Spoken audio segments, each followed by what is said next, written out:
really want it to be about them, but they alone are not it. That's not gonna happen, so they need to bring in the troops, they need to bring in the children. "Let's go, kids. Line up. Roll call." But yeah, again, just a theory. Okay, you guys, welcome back to my channel, or welcome if you are new here. So apologies, it's been a little bit since I last filmed. I've been working on this script for a while, and I'm hoping that starting like right now, I can get into routine where I can say every Monday or every Wednesday or whatever day I pick, a video is going to be there for you guys. Fingers crossed. But today we're going to be talking about a family channel that I've seen requested a lot, quite a bit, since I started my YouTube channel, and that is the Ingham Family.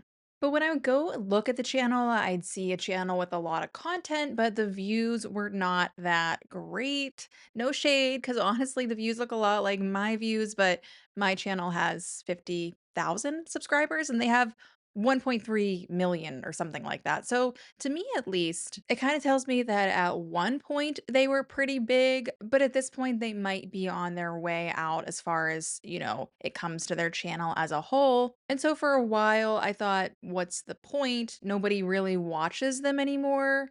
They aren't what they once were. But then I thought, well, yes, they are not that anymore, but what they are now is a cautionary tale when it comes to family vloggers and the dangers around it all. And let me just tell you, if you're not familiar with this family, you guys wait. Please just buckle in because it's just one thing after another. I was shocked at my findings and the fact that even though, yes, their views are not what they once were, the fact that they're even still allowed to post should outrage us all. So grab a snack, grab a drink, and let's get into it. Okay, let me just say I was very overwhelmed when starting this video. Usually, I've pretty much always picked family vloggers to cover who I had some type of knowledge of. But with this family, I really didn't. Minus, I knew that they were UK family vloggers, and the dad had some very bad, well, let's just say allegations against him involving minors. But other than that, I didn't know anything. And so when I started to do my research, one bad thing after another kept popping up, and I was continuing to get more and more overwhelmed. So bear with me because there's just a lot to cover with this family. So let's first talk about who they are. So this is a family of 8. There's the mom and dad named Chris and Sarah, and their 6 children who have quite a range in age, all the way from 2 to 20 years old, and the 20-year-old is Chris's stepdaughter. This family has been vlogging since December of 2015, so for quite a while. And what got them popular was their massive holiday-related hauls, particularly Christmas morning videos. These videos were how many people found them.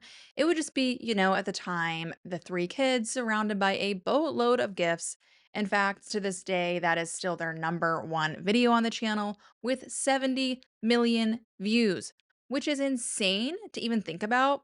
The amount of money that they made off of that one video. Plus, it's a long video, so that means more ads. I can't imagine how much money that was. And this is a first because typically when you go to a family vlogger's top videos, it has to do with birth, but that's not the case for them. In fact, 8 of their top 10 videos have to do with gift unwrapping, which tells me that they likely have or had an audience widely made up of children, which is important to keep in mind for later in the video, allegedly.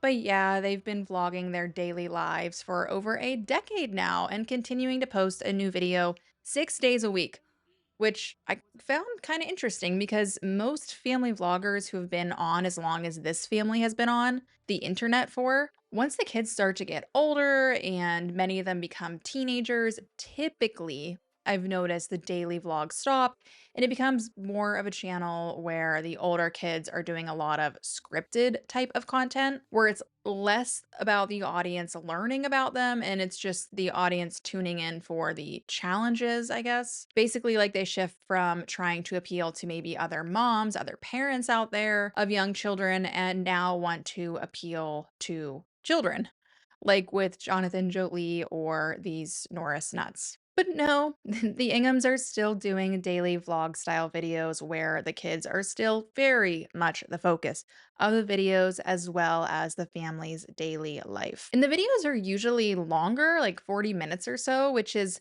exhausting to even think about. Like, imagine having your life vlogged 6 out of 7 days a week. These kids get no downtime and are working. Not that Sarah or Chris view it that way, but we'll get into that. But needless to say, the kids are the main subject of the videos, as are the very personal things that happen to them, such as get this, when their oldest got her first period, yeah, that's one of their top viewed videos with over 1 million views, where the girl goes into detail about getting her first period, but she makes sure to put a disclaimer in there before she starts a story that's saying that she asked her mom if she should even share it. And her mom said, "No, you probably shouldn't because it's too personal." Which, yeah, right. Come on. No 12-year-old or however old the girl was at the time is going to do that. Nobody. You would never be able to convince me that a 12-year-old is going to want to share with a millions of strangers that she started her menstrual cycle. But I think that Chris and Sarah knew that if there was not a disclaimer first, they would get a lot of heat for the video. And I don't think that their disclaimer worked because the comments are turned off on the video. So, yeah, I don't think it worked. But on top of that video that should not have been shared, they also have tons and tons and tons of videos where their kids are sick, injured, or in some type of distress. Again, these videos bring them in hundreds of thousands of views per video, sometimes millions. I want to also say something that annoyed me right off the bat when looking at their recent videos, and it's the AI thumbnails. Why are so many YouTubers using AI to generate a thumbnail? To me, it kind of just it cheapens the video right away, and I think it's just so incredibly unnecessary. And it looks awful. I don't know about you, but if I'm typing in something on YouTube, like lately for me, it's been thrift shopping videos or how to make sourdough correctly because I'm still struggling. Um, but if someone has an AI thumbnail, I don't click. I skip right past it. Nope, not watching. But anyway, back to the story, back to the point. I took a look at their description on their channel, and it says that they are splitting their time up between England and Dubai. They homeschool, which it's like, of course they do. Of course. And they also do van life, which also, of course, they do. They don't do it full time, apparently, but enough so that they felt the need to mention it in their description. So, yeah, nothing like homeschooling your kids, vlogging their lives 6 out of 7 days a week, and living in a van part time. That sums up your typical family vlogger, I feel like, especially a few years ago. I feel like van life has kind of it's not as popular as what it was a few years ago, but they're apparently still doing it. So get this, because this is something that I found kind of strange was that even though this is a family channel where the kids are in all the videos, and many videos are solely about the kids, but the channel's banner and profile picture are just of the wife, Sarah. I feel like usually these are places where the whole family is showcased, not just one parent. And to me, at least, that says that she loves the attention and the fame, that she very much would love for this to be all about her, to be a true influencer. But she knows that she would not be enough to make that happen. That's just my theory. But honestly, so many family vloggers, I feel like, ultimately wanted to be a mommy influencer or some type of other influencer, but they just knew that they were not all that interesting and that their only shot to fame, to money, was through exploiting their kids. Anyway, my theory, but I kind of also don't think it's a theory. Like, name somebody in the comment section, one of these mommy influencers, family vlogger influencers that you can tell really want it to be about them, but they alone are not it. That's not going to happen. So they need to bring in the troops. They need to bring in the children. Let's go, kids. Line up, roll call. But yeah, again, just a theory. So truly nothing is off limits for this family when it comes to the kids. The kids are served up on a silver platter. I found this off of their Reddit page, but just 2 years ago, Sarah went to Instagram asking her audience what they wanted to know about each individual child. I mean, why? But that's surface level because get this. You know how a lot of family vloggers will end up selling some type of merchandise, maybe a shirt, maybe a hat or something like that. Well, these parents, they do that, but they also do something else that I don't think you're going to find a ton of other family bloggers doing, and that's brace yourselves. Selling reborn dolls of their children. Yeah, back in 2019, when they had their fourth child together, they announced that they had created this baby doll replica that was supposed to look exactly like them. And the doll was expensive. Like for hundreds of dollars, you could get a doll with a birth certificate, all that looked like the most recent Ingham family child that was born. You can't make this stuff up. The whole thing had a lot of people talking, even their very, very creepy fans, creepy devoted fans, weren't sure what to think because it's so disgusting and weird that they would even have this idea. Like imagine you're pregnant or you just had a child and within a couple of weeks or at all, you're getting a replica made of that baby to send out to the masses. In no world is that okay. And it kind of goes to show that Chris and Sarah will do anything to make money and that they truly look at their children as a way to make money. Their children are their employees, and it starts the moment that they are born. Again, they don't look at them as employees, and I'll show you some clips to prove that. But no, the children are, in fact, their employees, unpaid likely, but employees nonetheless. But also imagine going to someone's house and you find one of these dolls, and the person goes on to tell you, "Oh yeah, I bought a reborn replica doll of my favorite Family Channel's newest baby." Yeah, I don't know about you, but that would be an instant, "Oh, shoot. I left my oven on." And then I'd hightail it out of there and never speak to that person again because what is that? Well, come on. But there are people out there who have this doll in their house. Imagine that. The world's scary enough. I did not need to know that. I just didn't. So, this next section of the video, I have to just say it's all alleged for legal purposes. So, there I said it. But okay, let's get to it. So in 2018, things were going pretty well for the channel. They had been vlogging for years, but 2018, they were definitely in their heyday. That wasn't until it started coming out that Chris was sending inappropriate messages to minor aged girls on places like Snapchat and Twitter. Like for one of the girls, she was 16 at the time and she had been following the family for a while and she really loved them. She had found out that she was staying at the same resort as them in Disney in Florida, so she messaged Chris on Twitter because she wanted to meet the family and take a picture. He agreed to do a quick picture, and within hours of taking the picture, he continued messaging her, saying things like, "You're mega pretty. Bet I can make you feel a lot better about things." And in all caps, definitely want to stay in touch when we're all back home too. Trust me, we have a lot in common. If you can sneak out without waking anyone, then defo come meet me. I'm always up every night.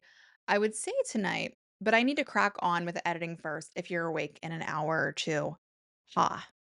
I was already feeling a bit nauseous before filming this video, but yeah, probably was not the best video choice, filming a video about Chris Ingham when I wasn't feeling that great to begin with, but so anyway, 2 days later, the girl received more messages from Chris saying, "You home alone?" And when the girl said that she was, he said, "I'm coming over for a party contemplating skinny dipping in the pool." How sick. And remember, at this time, he was a 34-year-old man continuously messaging a 16-year-old girl. Yeah. Luckily, the girl stopped messaging him and told her mom about him. Thank God. Thank God she didn't meet up with him. So when all of this was coming out, more girls were starting to come forward saying that they also had received inappropriate messages from Chris on places like Snapchat. There was a 19-year-old woman who shared her interaction with Chris that happened when she worked at a hotel he and the family had been staying at. She recognized the family and asked to take a picture. Somehow the two stayed in touch and he began Snapchatting her and messaging her how pretty and likable she was, how great her body was, and how he could make her social media famous. He asked if any men, while she was working as a housekeeper, had ever walked into a room that she was cleaning and asked if she would want them to join, which creep much. But then she at one point sent him a selfie after work and was in a towel, and then he replied telling her to take the towel off. And then another person came forward who was 18 at the time and shared messages that she had received from Chris on Snapchat, kind of similar to the last one. He'd tell her how pretty she was, tell her she'd look better with less baggy clothes on, and he would beg her to keep the messages between them private. And then in July, when everything was coming out, he messaged this woman again saying to think about his wife, Sarah, and all their kids, and how much the messages would hurt them, and how all of the stories coming out were fake. Of course, they were fake. I mean, of course. Yeah, okay, Chris. Between the allegations made against him involving minors and then the messages that he was sending to technically legal adults, but still inappropriate nonetheless. But those messages were also a major abuse of power. All his messages were.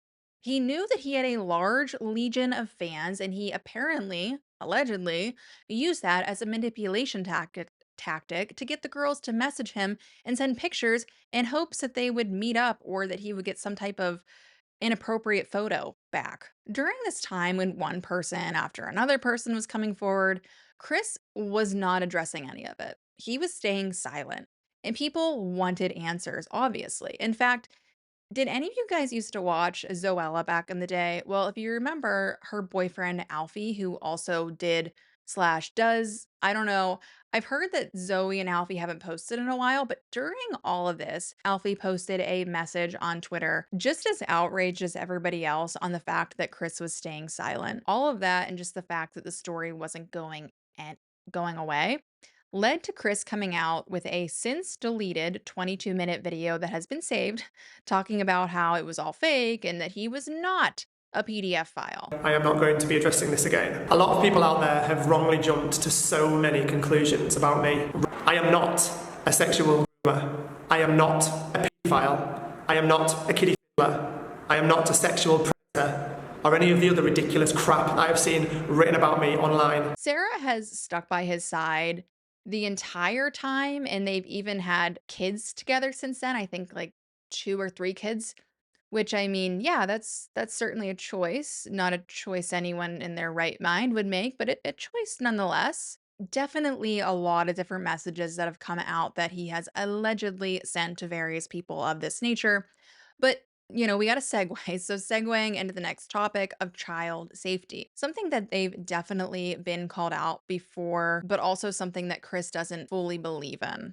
One point in my Friday that I just wish I could film. I wish I could send a GoPro into the pool and film Esme did some cool stuff. You can't put it in the pool. Well, you can. We can put an underwater camera in there, but you're not allowed to, babe. Not allowed to. Child protection, safety, and all that stuff, which I definitely don't 100% agree with. Like, I think it goes way over the top most of the time in this country these days. But anyway, I wish I could film her in there. It's so cute. I feel so proud of her every single week of how well she does. And I can't show you guys. Which, I mean, posting their kids online 6 days a week, selling replica dolls of their infant child. That's pretty obvious, Chris. But besides all of that, back 2021, they took their kids to swim at the largest lake in Great Britain. And in some of the clips they took of their kids, you could see some of them not in life jackets, and the manager of one of the kayaking places in the area confronted Chris and Sarah about not putting their kids in life jackets because the lake is very dangerous. He filmed the interaction, and in it, you can see Chris getting pretty irritated and saying that basically the entire reason this was happening to them was because they're famous. Which it's like, would we say you're famous there, Chris? Maybe notorious in certain circles, I'll give you that. You think so? You put your kids at life risk. You put them on blind. You know buoyancy, John Locke Lomond. You're a fool. You're a fool. Where are the bylaw signs? Bylaws, go and read them. They're everywhere. Go and read them, Mr. Ingham. Your attitude was you've got a Range Rover Sport, your big caravan, Okay, so go and get Boyne Sage. That's you. Don't put Boyne Sage on, Mr. Ingham. That whatsoever. Eh? You don't care. Go and put Boyne. You're famous, you said to me. Famous about what? What I said was. You're famous. So what, mate? Listen to me. No, put your Boyne Sage on your kids, you fool. Why are you filming me? And then Sarah took to Instagram to basically say thank you to everyone who, in a nice way, urged them to wear life jackets, but to the trolls and to the man who confronted them, yeah, that's rude. Too much. And she basically went on crying victim. What's up with all of these influencers getting so fussy when people, God forbid, tell them to take water safety seriously for their children? Not like we're saying to shave your kid's head or something. Like, put your kid in a life vest, get the swimming lessons, get the pool fence. But speaking of Sarah and her opinions on her kids working for the channel and how she goes about persuading her kids to do things, let me show you some clips that I found because, again, just very telling to me. Little tiny glimpses that we, the audience, get of what's really going on behind the scenes. And before anyone says on the chat of money, they work on your videos, you should be paying them. They don't work on our videos. They don't do anything for our videos aside from what we're doing. So I think it's important, like, to show, because sometimes I like to give my children the choice. Obviously I'll guide them and try and persuade them if I think they're making the wrong choice. But sometimes I feel like their choice is, they don't understand the choice they're making. When they're that young, she's only 4, she doesn't understand, she just thinks she's getting her hair cut off and, she's not going to look any different. So I think it was important to be able to give her that visualization to see what she's meaning when she's saying she wants it all cut off. Something else that I've noticed, even just quickly looking through their comment section, is that Sarah and Chris are very defensive over every little thing. They'll take time to reply to any comment that feels even like the slightest bit of criticism or hate. Okay, so for example, I wanted to show you this comment from one of their last videos that they posted. Somebody said, I haven't forced either of my children to grow up, but my son at age 8 would never in a million years want to wear teddy bear and duck clothing. Neither would any of his friends. Which it's like, okay, that's someone's opinion, whatever. Like, I would just probably have ignored it, or be like, oh, cool, like all kids are different, whatever. Sarah said, what do you mean? We're just telling you. You do not speak for masses, only for yourself. Be clear. Jay is not, thankfully, ever going to be exposed to peer pressure. Peer, she spelled it Pier. Spelling is hard. For others at school, etc. For others at school that might force his beautiful current opinions to be tainted. That is something we are truly grateful for. Which I wanted to touch on that actually. They homeschool their kids, which I've said it in the past in other videos. Do I have an issue with homeschooling when done right? Absolutely not. I think it can be really amazing. But do I think most vloggers who decide to pull their kids out of school are doing it right? No. I think most, keyword most, vloggers who do this are doing it for all the wrong reasons. And the priority is content, not their children. I mean, when you pull your oldest out of school shortly after a major, major scandal for your family because of your husband and instantly shift into making homeschool content, to me, that kind of screams to trying to shift the focus. Like, no, we're just a normal, wholesome family, not a family where the father has been outed for allegedly messaging minors. And nothing helps boost that message more than pivoting to homeschooling. And again, if you're going to do it right, go for it. But from the things I was reading off their Reddit page, the kids are pretty far behind where they should be academically. And when the channel is the top priority, that really should not come as much of a surprise. Content is more important, and I'm sure that they think that they'll be able to pivot all of their children into becoming influencers well into their adult years as well. So who needs school? Who needs to spell right, But something else that I noticed that is very common with these family channels is their connection that they have with their fan base, which this family, they call them the iFam, saying that they love them and that they built this family-like relationship with them, which is problematic. They are not their family, and building these type of connections, especially with younger fans, which apparently a lot of their channel is made up of, is beyond inappropriate. And I think all of their alleged issues that they have, like Chris connecting with his iFam on Snapchat, kind of proves that. So they officially moved to Dubai a couple years ago, and a lot of people were accusing them of not paying their taxes in the UK, and that was the reason why they moved. But they were like, no, no, we didn't do it because of that. We just did it because we're really smart with money. Like, why would we live in a country where basically all of our personal income has to go to the government? We're just being really smart. Is the massive tax benefits here for people who own their own business. So as far as businesses owning their own business and tax and stuff like that goes, if your business is not location dependent, as ours is not, we can be anywhere in the world and run our business.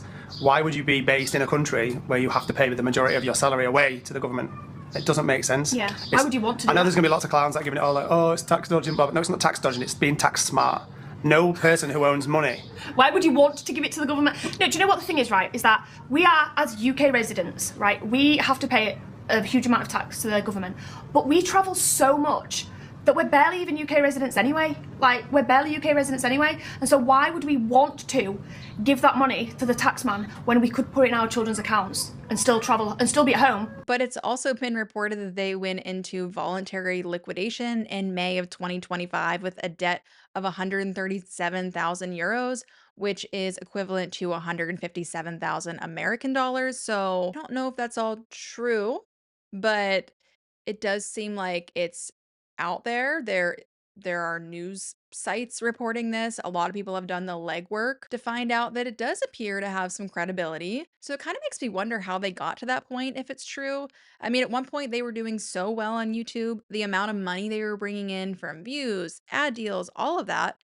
Had they have just been more wise with their money, I don't think they would have gotten themselves into that position. But this is a problem that we see with so many family vloggers. They begin spending so much money and living so lavishly in the moment that they don't put any money to the side. They just think that their views and their income is going to be like that forever. But I was also reading that they've had to move before because of a stalker and threats against their children. Threats that, when I hear these family vloggers receiving these types of threats of harm towards their kids, I always think, why isn't that the wake up call that you needed to stop what you're doing and get your kids offline? I will never understand that. Money is more important to these families than their children. I have no doubt that what I talked about today is only the tip of the iceberg with this family.